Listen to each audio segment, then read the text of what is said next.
সম্মানিত আল্লাহর ঘর মেহমানগণ, আমি যে কথা বলেছিলাম যে ওয়াদিয়া জিনের আগে যেতে রাস্তার ডানে বামে যে পাহাড়গুলো আছে, মনে হয় শিল্পীর তুলির আসর দিয়ে এগুলা ছবির মতো আঁকিয়েছে।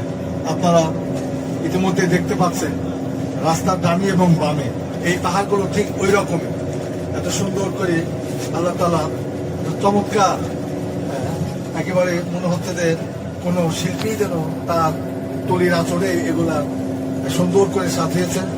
এই পাহাড়গুলো ঠিক সেরকমই মনে হয়। অন্যান্য পাহাড়ের চেয়ে এই পাহাড়গুলো অনেকটাই ব্যতিক্রম।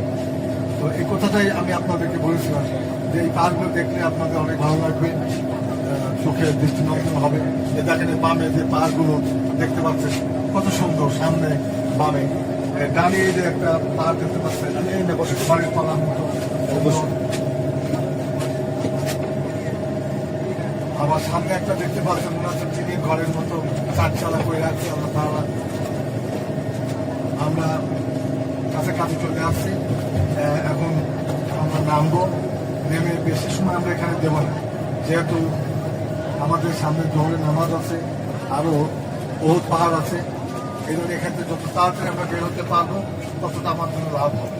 এই রাস্তাটাই বের করার জন্য গভর্নমেন্ট চেষ্টা করেছিল এই পাহাড় কেটে, কিন্তু যত জিনিসপত্র মাল সামান স্টোরমান এখানে রেখে দিত, এইটা আবার ব্যাকে চলে যেত আপনা আপনি। এই জন্য এখানেই শেষ। হ্যাঁ, এই রাস্তা এখানেই শেষ। কিন্তু এই রাস্তাটা দূরপাল্লার একটা রাস্তা, সৌদি গভর্নমেন্ট বার করার জন্য চেষ্টা করেছিল, কিন্তু এই মাল সামান এখানে ওইভাবে রাখতে পারে না। ওই রাত্রে রেখে গেলে আস্তে আস্তে আবার দূরে চলে যায়। তো যার প্রেক্ষিতে আর সম্ভব হয়নি, এই পর্যন্ত দিয়েই ঘোড়ায় নিয়ে চলে গেছে। এই দেখেন অনেকেই দেখতে আসে, আমাদের মতো যে গাড়ি নিয়ে আসছে তারা জিয়ারে আসছে। কিন্তু